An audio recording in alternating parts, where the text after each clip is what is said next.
एक सांप था, सांप, सर्प।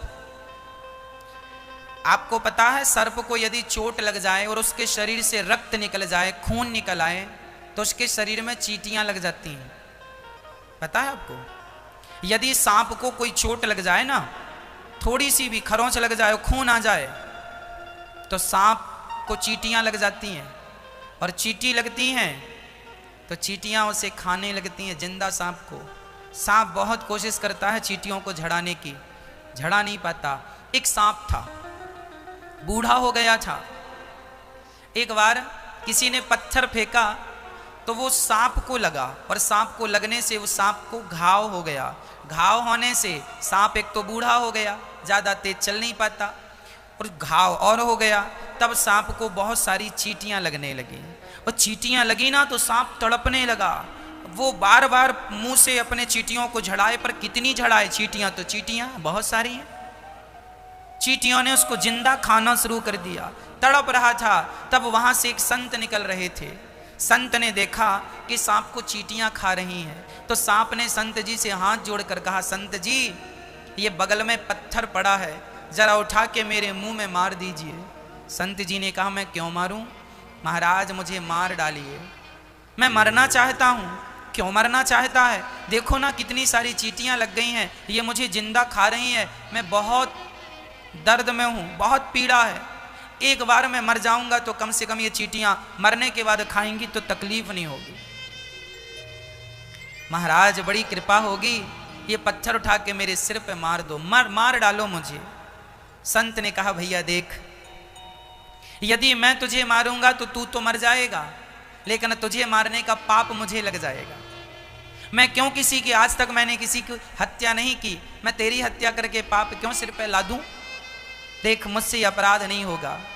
तो सांप ने कहा, महात्मा जी आप तो सब जानते हैं, आप मुझे बस इतना बता दो कि आखिर मैंने कौन सा पाप किया था जिस पाप के कारण मुझे ये कष्ट उठाना पड़ रहा है, ये सारी चींटियां मुझे खा रही हैं।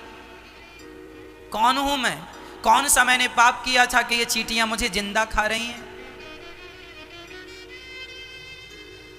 तब संत जी ने कहा, बेटा पिछले जन्म में तू नेता था, नेता।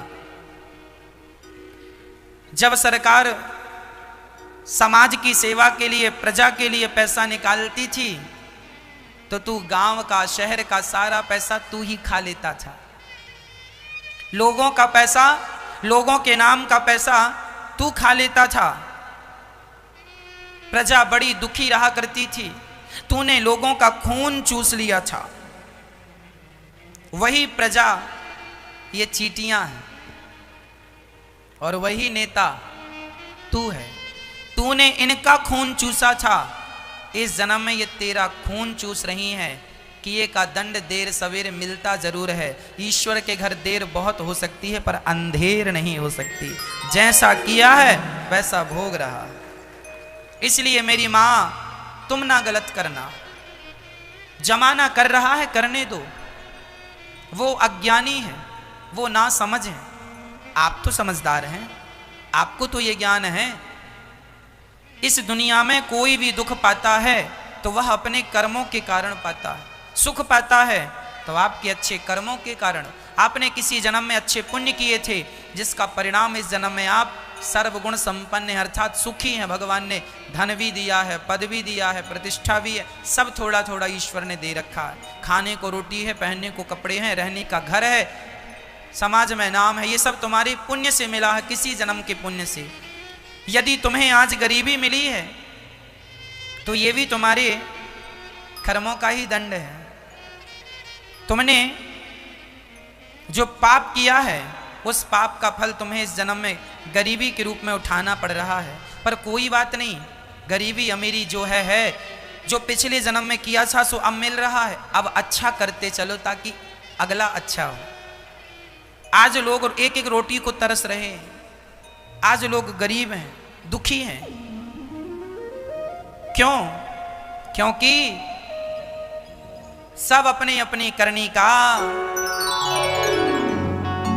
सब अपनी करनी का फल है। एक धनवान है एक कंगाल है, क्या बताएं। अपनी करनी के फल सब पाएं। एक धनवान है एक कंगाल है, क्या बताएं। अपनी करनी के फल सब पाएं। जो तुमने किया है दीपचंदी, जो तुमने किया है वो तुम्हें मिल रहा है। एक धनवान एक निर्धन, तुमने पुण्य किया धनवान बन गए, पुण्य नहीं किया पाप ज्यादा किया, आज रोटी को मोहताज हो। पर जो किया सो किया, अब ना करना गलत, नहीं तो तब का तो अभी भोगा नहीं भोग रहा है, अब का पता नहीं कितना भारी होता है।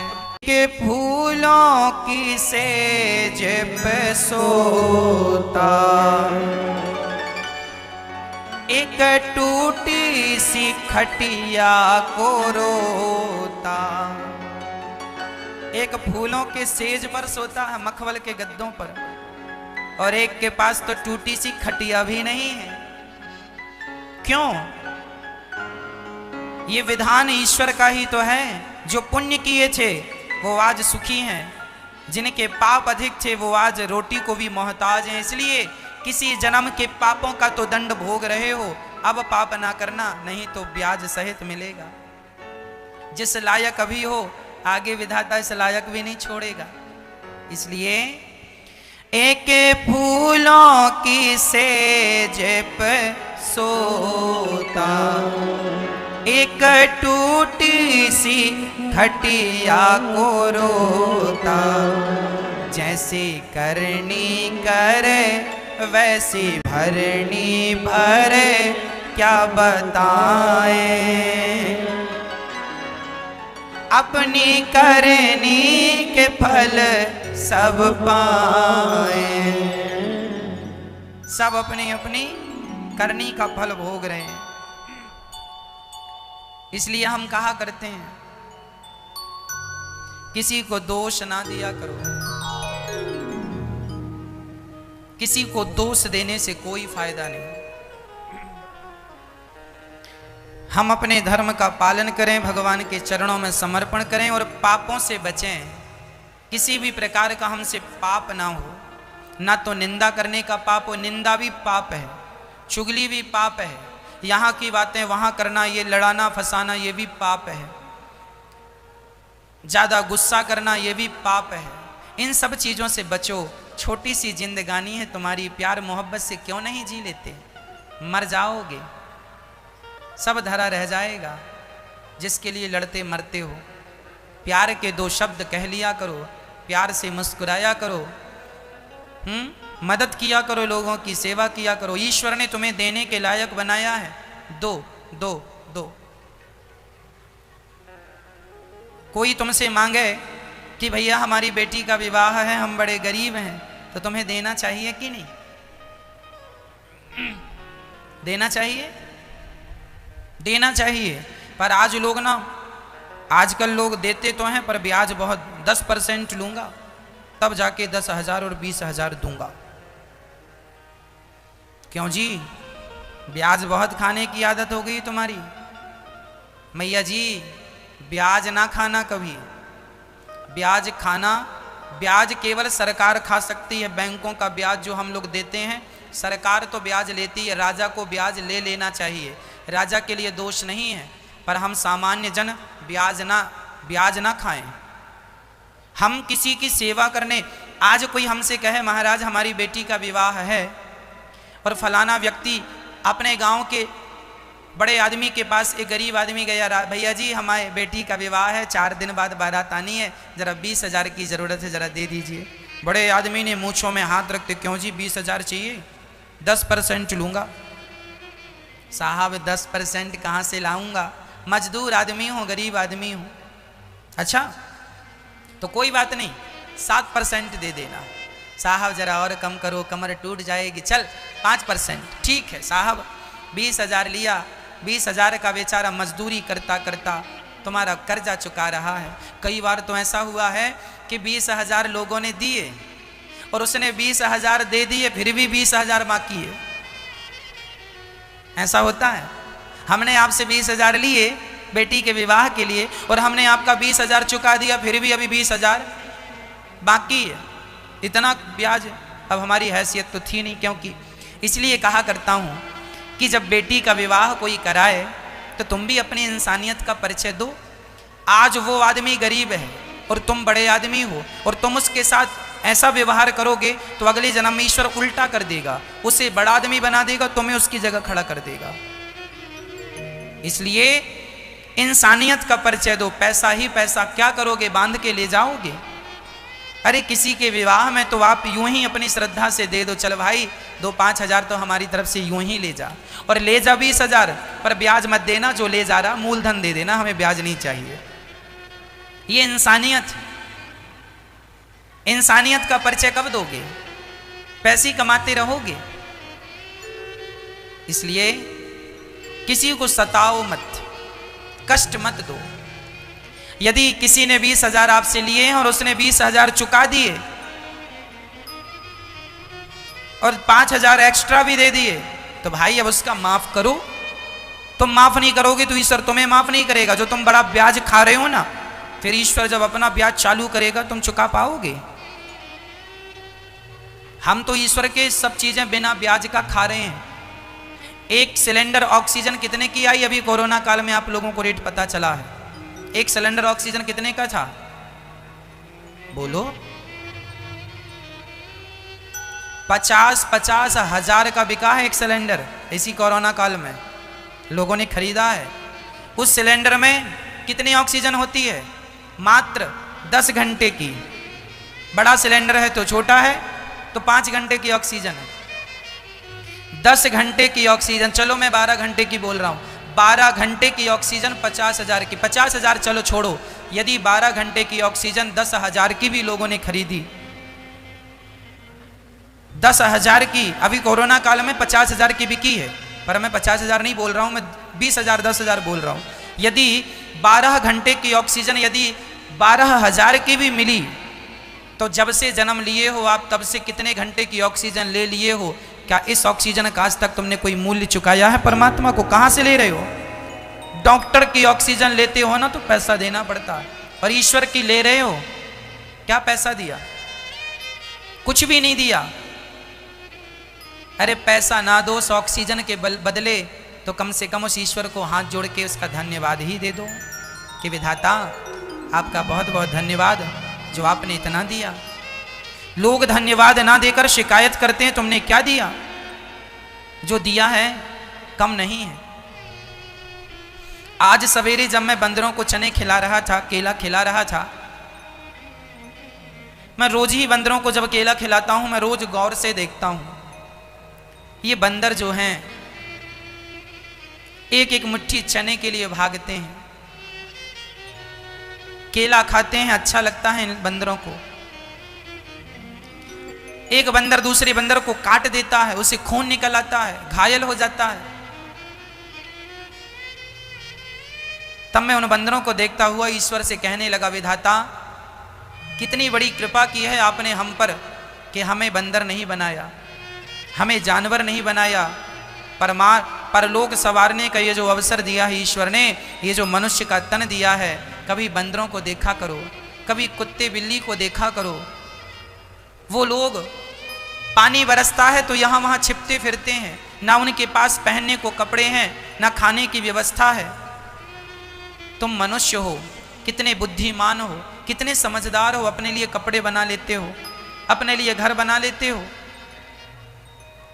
वो पक्षी, वो पशु, क्या जीवन है उनका? जरा उनके जीवन से अपने जीवन को मैच करके देखिए, कंपेयर करके देखिए।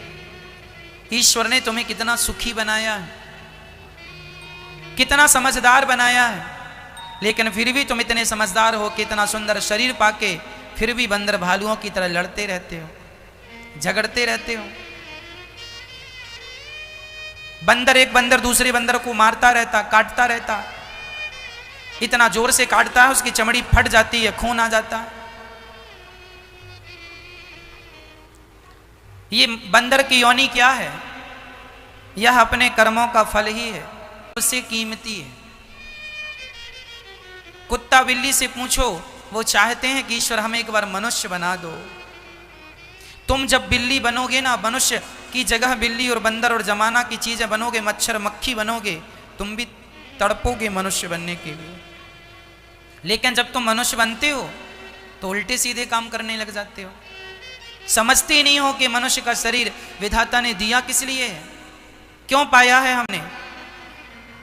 हम भी लड़ते झगड़ते रहते हैं, निंदा चुगली कपट छल करते रहते हैं, इसलिए दिया है। मत गवाओ, बहुत बड़ा नुकसान कर रहे हो। श्री सुखदेव भगवान कहते हैं, राजन सुनो, मनुष्य का धर्म है दया करना। भगवान के 24 अवतारों का वर्णन भागवत जी में है। 24 अवतार, सनक आदि, सनक सनंदन सनातन सनत कुमार पहला अवतार है। 12 भगवान का दूसरा अवतार है, तीसरा नारद जी का, चौथा नर नारायण, पांचवा कपिल देव जी, छठवां दत्तात्रेय जी, सातवां यज्ञ भगवान, आठवां ऋषभ देव जी, नौवां पृथु भगवान, 10वां मत्स्य भगवान, 11वां कच्छप भगवान, 12वां धनवंतरी भगवान, 13वां मोहिनी भगवान, 14वां नरसिंह भगवान, 15वां वामन, 16 परशुराम जी, 17वें अवतार में व्यास जी, 18वें में राम जी, 19वें में बलराम जी, 21वें में कृष्ण जी, 20वें में कृष्ण जी, 21वें में बुद्ध अवतार, 22वें में हरि अवतार, 23वें में हंस अवतार और 24वें में कल्कि अवतार होना है विष्णु यश नाम के ब्राह्मण के घर कलयुग के अंत में संबल ग्राम में। ये भगवान के 24 अवतार हैं। 24 अवतार सर्वश्रेष्ठ अवतार ये सभी हैं, पर इनमें भगवान राम और कृष्ण, नरसिंह और वामन, यह सर्वश्रेष्ठ अवतार है। एक बार नारद जी महाराज भ्रमण करते करते बद्रीनाथ जी चले गए। वहां उन्होंने देखा कि व्यास जी बड़े उदास बैठे थे। व्यास जी की उदासी देखकर नारद जी ने कहा, आप इतने बड़े विद्वान होके उदास हैं? हाँ, मैंने 17 पुराण लिख दिए हैं, पर मुझे शांति नहीं। अच्छा, शांति नहीं है, फिर क्या करें? कोई उपाय बताओ। नारद जी ने कहा, आपने 17 पुराण लिखे हैं, पर अभी तक आपने भगवान का मधुर मधुर चरित्र नहीं गाया। भगवान की सुंदर सुंदर कथाओं को, लीलाओं को, बाल चरित्र को नहीं गाया। यदि बाल चरित्रों को गाएंगे तो आपको शांति जरूर मिलेगी। नारद जी ने कहा, मैं पिछले जन्म में दासी पुत्र था, संतों की कृपा से मैं ब्रह्मा पुत्र बना। मैया जी, सत्संग बहुत बड़ा परिवर्तन लाता है। कुसंग और सत्संग दोनों में बड़ा अंतर है। कुसंग मिल जाए तो व्यक्ति मिट जाता है, और सत्संग मिल जाए तो व्यक्ति बन जाता है। यदि कुसंग मिल जाए तो मंथरा का कुसंग कैकेयी को मिला, तो देखो कैकेयी की स्थिति क्या हुई। और विभीषण को हनुमान जी का सत्संग मिल गया, तो विभीषण जी की स्थिति क्या हुई। कुसंग और सत्संग दोनों महत्वपूर्ण है। जिसमें हमें कुसंग से बचना है और सत्संग से जुड़ना है। कुसंग रूपी बुराई का परहेज करना है, सत्संग रूपी दवाई का सेवन करना है। नारद जी कहते हैं, मैं दासी पुत्र था, सेवा करता था, चरणों को दबाता था संतों के, उसके प्रभाव से देखो मैं ब्रह्मा पुत्र नारद बना। किसके बल से? सेवा के बल से। नारद जी क्या करते थे? संतों की सेवा करते थे, संतों को भोजन कराते थे, संतों के चरण दबाते थे। इसलिए ये दास अनिरुद्ध भी एक ही संकल्प लेके चल रहा, एक ही संकल्प, एक ही नारा, सेवा ही है धर्म हमारा। हमारा धर्म क्या है? सेवा। हमारा धर्म क्या है? सेवा। हम सेवा के सिवा कुछ जानते नहीं।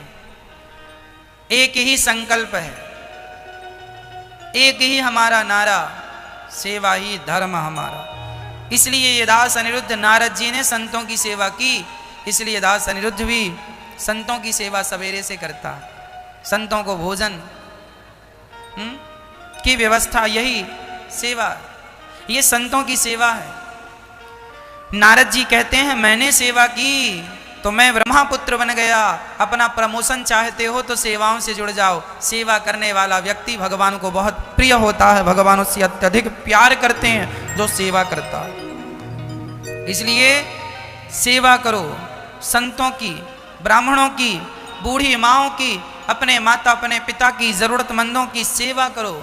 ये दास सवेरे से उठकर सोने तक रात्रि को सिर्फ सेवा का काम करता है। इसलिए आपसे भी कहा करता हूं, इन संतों के लिए यहां रोज अन्न क्षेत्र बंटता है, आप भी एक दिन का अन्न क्षेत्र अपनी ओर से बंटवा सकते हैं, सेवाओं से जुड़ सकते हैं। नारद जी को संतों ने मंत्र दिया अष्टाक्षर, और उस मंत्र का जाप करके नारद जी ने कहा मैं अपनी माँ की सेवा करता हुआ, जब मेरी माँ का शरीर पूरा हुआ, मैं माँ का संस्कार करके जंगल जाकर और उस मंत्र का जब जाप किया, उस मंत्र के प्रभाव से मैं दासी पुत्र से ब्रह्मापुत्र हो गया। किसके प्रभाव से? मेरी माँ, मंत्र के प्रभाव से, सेवा के प्रभाव से। जीवन में सब चीजें जुड़ती हैं।